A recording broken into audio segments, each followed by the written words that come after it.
मेरे दो सहयोगी मेरे साथ दो खास मेहमान भी हैं और दीक्षा मेरी सहयोगी भी मेरे साथ जुड़ रही है। दीक्षा, बीजेपी ने प्रतिक्रिया देने में बिल्कुल भी देर नहीं लगाई है। वहां पर अरविंद केजरीवाल ने प्रेस कॉन्फ्रेंस की, यहां तुरंत संबित पात्रा की प्रेस कॉन्फ्रेंस हो गई, मनोज तिवारी का बयान आ गया, नलिन कोहली का बयान आ गया।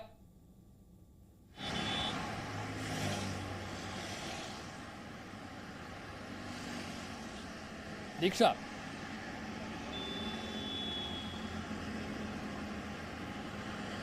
हेलो, चलिए राजीव तुली के पास चलते। राजीव जी, जैसा कि प्रदीप कौशल कह रहे थे ब्रेक से पहले कि चुनाव से ठीक पहले इस तरह का बयान देना, लेकिन कोई नई बात तो है नहीं। चुनाव आने से पहले इसी तरीके का नैरेटिव सेट तो किया जाता ही है हमेशा, और ये शायद सूट भी करता है सारे राजनीतिक दलों को, आसान रहता है चुनाव लड़ना। आशीष सूद जी, मुझसे सवाल है। देखिए, अरविंद केजरीवाल जी की पार्टी की क्या आप सिलाई सीखने के लिए हजारों रुपए खर्च करने के लिए चिंतित हैं? फ्रीडम ऐप को डाउनलोड करें, 40 घंटों का टेलरिंग कोर्स देखिए और खुद का टेलरिंग बिजनेस शुरू करें। कोई विचारधारा नहीं है।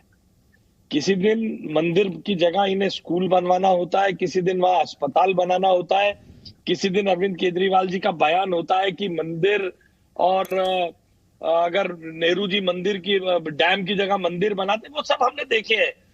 देखिए, जिस व्यक्ति ने दिल्ली में अपनी जिम्मेदारी से भागने के लिए हमारे दिल्ली के लोगों पर दिवाली पर किसकी पूजा होती है? मां लक्ष्मी और विघ्नहर्ता गणेश की, उस पर प्रतिबंध लगाया। आज वो बाबा की तरह ये आके बता रहा है कृपा कहाँ अटकी हुई है, ये आकर वो घोषणा कर रहा है। तो ये ढपोर शंखी है। और मैं मानता हूं, हो सकता है कुछ राजनीतिक दल अपनी आइडियोलॉजी ना होते हुए भी किन्हीं रूपों से, किन्हीं तरीकों से वोट लेने की कोशिश करते हो, मगर इस देश की जनता बहुत समझदार है। भारत एक मैच्योर डेमोक्रेसी है। जब 1977 में अखबार, टेलीविजन सब बैन कर दिए गए थे, तब भी एक मैच्योरिटी के साथ जनता ने वोट किया था। आज अपने प्रचार से कितना भी भरमाने की कोशिश आम आदमी पार्टी और अरविंद केजरीवाल कर ले, उससे कुछ बदल होने वाला नहीं है। अरविंद केजरीवाल जी हिमाचल में तो अगस्त के बाद गए नहीं है। 9 सितंबर को आखिरी बार मनीष सिसोदिया और भगवंत मान वहां पर गए थे। तो कितना गंभीर है वो वहां के चुनाव के लिए।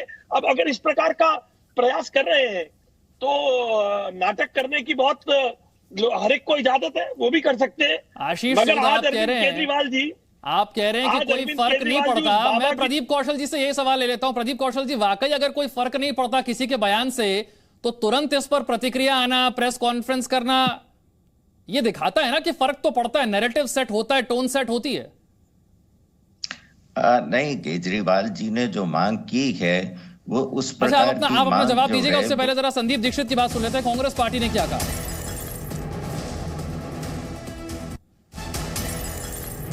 संदीप दीक्षित कह रहे हैं कि वोट और नोट की राजनीति करते हैं केजरीवाल। तो ना बीजेपी को पसंद आ रहा है बयान, ना कांग्रेस पार्टी को पसंद आ रहा है बयान। पहले भी कांग्रेस पार्टी में उदित राज की तरफ से बयान दिया गया, अब संदीप दीक्षित की तरफ से हमला बोला गया है। कांग्रेस पार्टी की तरफ से कह रहे हैं कि वोट और नोट की राजनीति करते हैं केजरीवाल। पाकिस्तान गए तो पाकिस्तानी बन जाएंगे, ये बड़ी गंभीर बात कह दी। पाकिस्तान गए पाकिस्तानी बन जाएंगे, केजरीवाल की कोई निष्ठा ही नहीं है। क्या कहा संदीप दीक्षित ने, सुनिए। जाति की राजनीति ने तो देश खत्म कर दिया। जाकर कहता है ऐसे वैश्यों के सम्मेलन में कि मैं एक आपका ही भाई हूं, मैं भी वैश्यों में से आया हूं। फिर कहीं जाता कहता मैं हिंदू हूं। तो इसका तो जिस तरह जहां जैसा वोट मिलेगा करेगा। मुझे तो दिक्कत ये है कि अगर इसको कभी कभी पाकिस्तान चला जाए और पता ना चले तो हो सकता है वहां भी जाकर कह दे कि मैं तो बिल्कुल पाकिस्तानी हूं, मुझे वोट दे दो। इस आदमी की कोई अपनी निष्ठा, कोई अपनी समझ नहीं है। प्रदीप कौशल जी, तभी मैं कह रहा था ना कि किसी के बयान से फर्क नहीं पड़ता, ऐसा है नहीं। तुरंत प्रतिक्रिया बीजेपी की भी आती है, तुरंत प्रतिक्रिया कांग्रेस की भी आती है। डर लगता है सबको कि कहीं कोई नैरेटिव सेट तो नहीं हो जाएगा, लक्ष्मी गणेश के नाम पर कोई वोट तो नहीं ले जाएगा। नहीं, बड़े ये तो कोई भी समझ सकता है कि केजरीवाल जी की जो मांग है वो उस प्रकार की मांग तो भाजपा से अपेक्षित रहती है। लेकिन भाजपा अगर मांग करती तो उस सिख भी बनाए, मुसलमान भी बनाए, दलित बनाए, बौद्ध धर्म वाले बनाए। हमने प्रधानमंत्री एक सिख को बनाया और बहुत उज्जवल उन्होंने भविष्य हमको बना कर दिया भारतवर्ष का।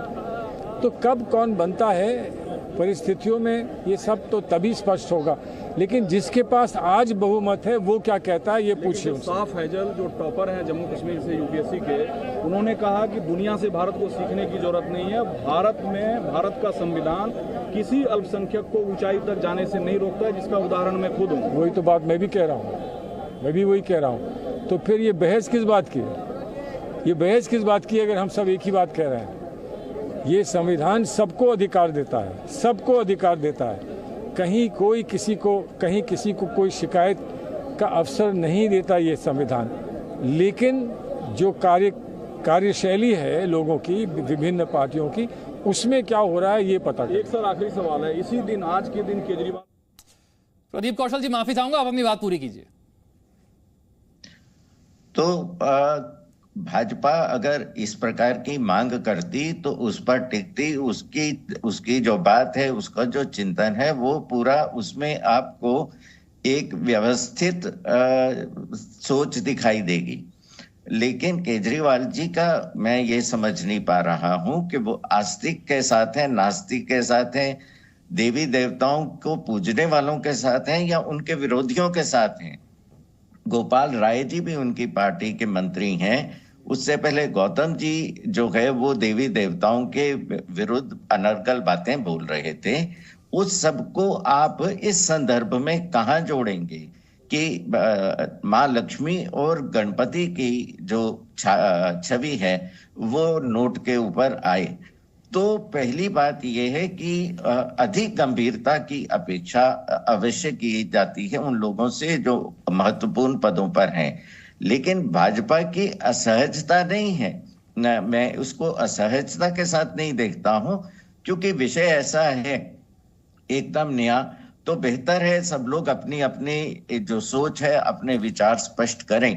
तो लेकिन प्रदीप कौशल जी, जो बात मैंने आपसे पूछी कि ये आसान रहता है ना चुनाव से पहले इस तरीके का नैरेटिव, इस तरह का टोन अगर सेट कर दें तो ज्यादा काम पर, ज्यादा विकास पर बात नहीं करनी पड़ती, फिर थोड़ा सा आसान हो जाता है चुनाव। धार्मिक मुद्दों पर लड़ लीजिए, और ये तो हर बार ही होता है, ये कोई नई बात तो है नहीं। जी, अचानक से उन्होंने बयान दिया है, लेकिन ये भी बात सही है कि माँ लक्ष्मी की कृपा भारत पर बराबर बनी हुई है। लोग जो हैं वो पूरा अगर उसको वैश्विक संदर्भ में देखें तो भारत की अर्थव्यवस्था इस समय बड़ी मजबूत है। ऐसे समय में जब यूरोप की अर्थव्यवस्था चरमरा रही है, एक गंभीर संकट है उनके लिए, उस समय भारत की व्यवस्था काफी मजबूत है। और यही नहीं, हम न केवल अपने देश को सही तरीके से चला पा रहे हैं, बल्कि जो हमारे पड़ोसी देश हैं भारत ने उन तक की सहायता की है। तो माँ लक्ष्मी की कृपा जो है वो देश के ऊपर बराबर बनी हुई है। और मुझे लगता है कि अगर ऐसी कोई गंभीर उनकी सोच है केजरीवाल जी की, तो पूरे के पूरे उसमें एक रूपता जरूर चाहेंगे आम आदमी पार्टी के विचारों में, उसके कार्यकलाप में दिखाई दे। जी, आशीष सूद भी हमारे साथ जुड़ गए। आशीष जी, हो सकता है ना हृदय परिवर्तन हो गया हो केजरीवाल का चुनाव से पहले? हृदय परिवर्तन भी तो हो सकता है इंसान का। नहीं, किसी की निष्ठा भगवान में जग जाए तो प्रभु की कृपा किसी पर भी हो सकती है, आप ठीक कह रहे हैं। मगर यहाँ अरविंद केजरीवाल जी का बयान, जैसे मैंने आपके सामने पहले कहा कि पहले तो उन्होंने दिवाली पर बैन लगा दिया, अभी परसों ही तो लगाया था, बच्चों को जेल भेजने की बात कही थी, और उसके बाद अब बिल्कुल उस बाबा की तरह कर रहे हैं जैसे कृपा कहाँ अटकी हुई है, फोटो छाप देंगे भगवान की नोट पर तो कृपा, अटकी हुई कृपा निकल जाएगी। तो इसलिए तभी तो मैं कह रहा हूं ना, उन्हें लग गया होगा शायद कि डैमेज ज्यादा हो गया, तो अब डैमेज कंट्रोल की बारी है, कर लेते डैमेज कंट्रोल। वो अपना तरीके से करे, मगर मैं अपना विचार, मैं उनके लिए बयान थोड़ी ना दूंगा जी। मैं तो ये जनता के सामने आपके ऑडियो में थोड़ी सी दिक्कत आ रही है। मैं दीक्षा के पास चलता हूं। दीक्षा, चुनाव से पहले दिया गया बयान चुनाव के टोन को सेट करने के लिए है, या फिर राजेंद्र पाल गौतम का जो बयान आया, या फिर अरविंद केजरीवाल की तरफ से दिवाली को लेकर सरकार की तरफ से जो निर्देश आए, ये उसका बयान बचाव, उसका डैमेज कंट्रोल है? क्या है ये?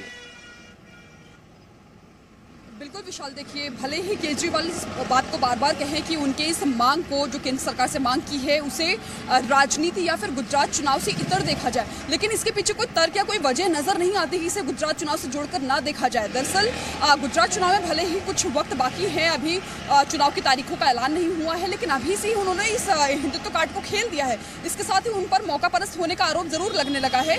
उनसे बार बार सवाल पूछा गया कि एक खास समुदाय इसका विरोध भी कर सकता है, उन्हें इस बात से ऐतराज भी हो सकता है। तो उनका ये कहना था कि किसी को भी किसी की भावनाओं को ठेस पहुंचाना उनका इरादा या मकसद नहीं है।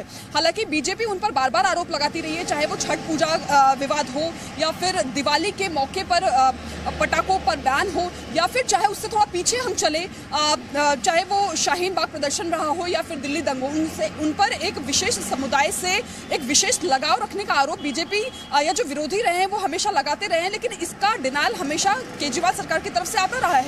लेकिन आपको बता दें कि अभी बीते कुछ दिन में गुजरात जो आम आदमी पार्टी के गुजरात प्रदेश अध्यक्ष गोपाल इटालिया, उन्होंने एक बयान दिया था कि जो तमाम धर्म स्थल हैं, धार्मिक स्थल हैं, वो शोषण के स्थान है, ऐसे में महिलाएं और बहनें वहां पर ना जाएं। तो जाहिर तौर पर इससे उनके हिंदुत्व की छवि को नुकसान हुआ। उसके बाद से जो उनके तत्कालीन दिल्ली सरकार के जो मंत्री रहे राजेंद्र पाल गौतम, हिंदू जो तमाम देवी देवता हैं उनको उनके बहिष्कार, मूर्ति पूजा ना करने की शपथ लेना, उनके हिंदुत्व की इमेज को ठेस पहुंची। ऐसे में कहीं ना कहीं उस खाई को जो खाई हुई थी उसकी भरपाई के लिए उन्होंने भले ही उस तत्कालीन मंत्री का इस्तीफा जरूर ले लिया हो, लेकिन अभी भी ऐसा लग रहा है कि बीती जो बनाई गई खाई है उसके साथ ही गुजरात और हिमाचल चुनाव को देखते हुए इस तरह के बयान, इस तरह की ठीक है, चुनाव से पहले आशीष सूद भी फिर से हमारे साथ जुड़ गए। आशीष जी, अब तक तो हिंदुत्व की पिच पर बीजेपी अकेली खेल रही थी ना, थोड़ी सी दिक्कत बीजेपी के लिए भी होगी, अब उसी पिच पर केजरीवाल भी खेलना चाह रहे हैं।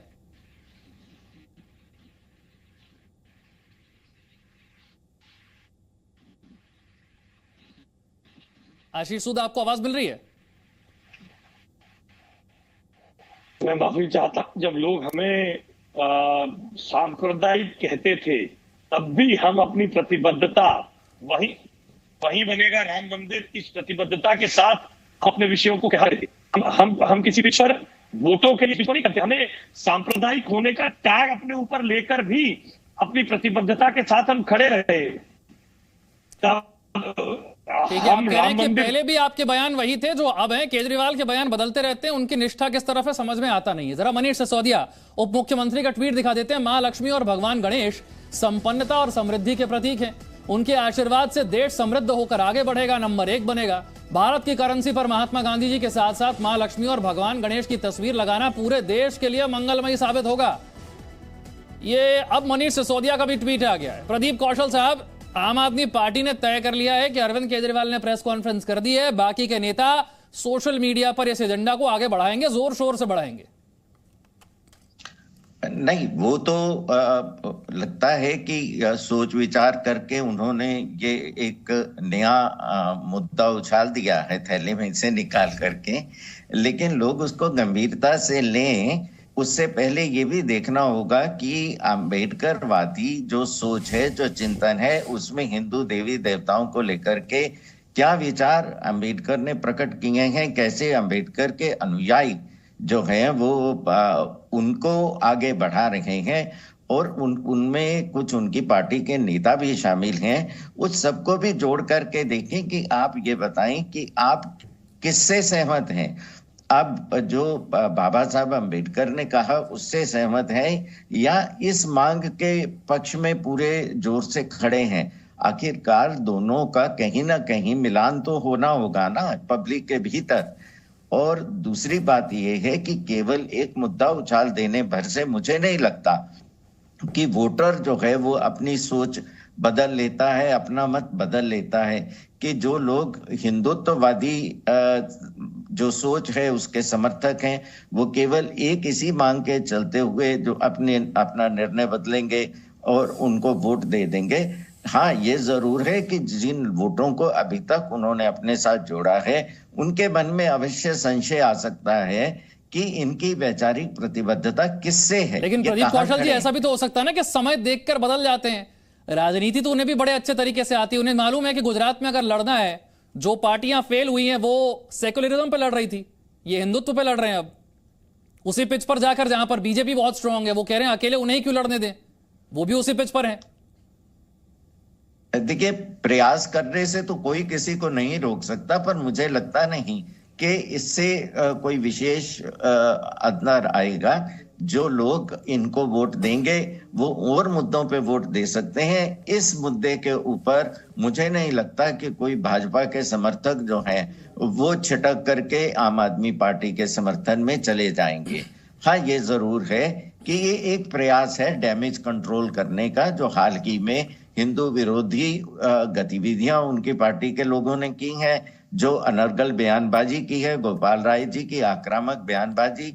लगता था ऐसे जैसे देश के छोटे बच्चों तक को वो धमका रहे हैं कि जेल में आप बंद कह कर रहे हैं कि दूंगा। आम आदमी पार्टी के ही नेता जो हैं उनके बयान जो हैं वो इस तरीके के आ चुके हैं जिसके बाद डैमेज कंट्रोल जरूरी था। हालांकि इस तरह की बयानबाजी से ज्यादा फायदा होगा नहीं, क्योंकि जो पुराने बयान हैं वो तो सोशल मीडिया से लोग निकाल कर चलाने लग जाते हैं और फिर दिखाने लग जाते हैं कि देखिए पहले सोच क्या थी, अब अचानक से कैसे हृदय परिवर्तन हो गया। बहुत बहुत शुक्रिया प्रदीप कौशल जी हमारे साथ जुड़ने के लिए और दीक्षा हमारे साथ जुड़ने के लिए। और अब आपको एक बार फिर से दिखाते हैं मनीष सिसोदिया ने, दिल्ली के उप मुख्यमंत्री आम आदमी पार्टी के नेता मनीष सिसोदिया ने क्या ट्वीट किया। जो अरविंद केजरीवाल ने मांग की उसी मांग का समर्थन करते हुए मनीष सिसोदिया ने भी ट्वीट कर दिया। उन्होंने कहा कि गांधी जी के साथ साथ लक्ष्मी गणेश की तस्वीर लगा दीजिए तो मंगलमयी है। भारत को नंबर 1 बनाना है, भारत को नंबर 1 बनाना है। लक्ष्मी जी की गणेश जी की कृपा चाहिए तो लक्ष्मी जी की कृपा से देश नंबर 1 बनेगा। जो बात अरविंद केजरीवाल ने कही है वो बात बिल्कुल ठीक है और इस सुझाव को माना जाना चाहिए। देखिए अरविंद केजरीवाल का ट्वीट और उसके ऊपर देखिए मनीष सिसोदिया का ट्वीट। अरविंद केजरीवाल की मांग को आगे बढ़ाते हुए, उनके समर्थन करते हुए वो कह रहे हैं महालक्ष्मी और भगवान गणेश जी की कृपा तो चाहिए। क्या आप सिलाई सीखने के लिए हजारों रुपए खर्च करने के लिए चिंतित हैं? फ्रीडम ऐप को डाउनलोड करें, 40 घंटों का टेलरिंग कोर्स देखिए और खुद का टेलरिंग बिजनेस शुरू करें।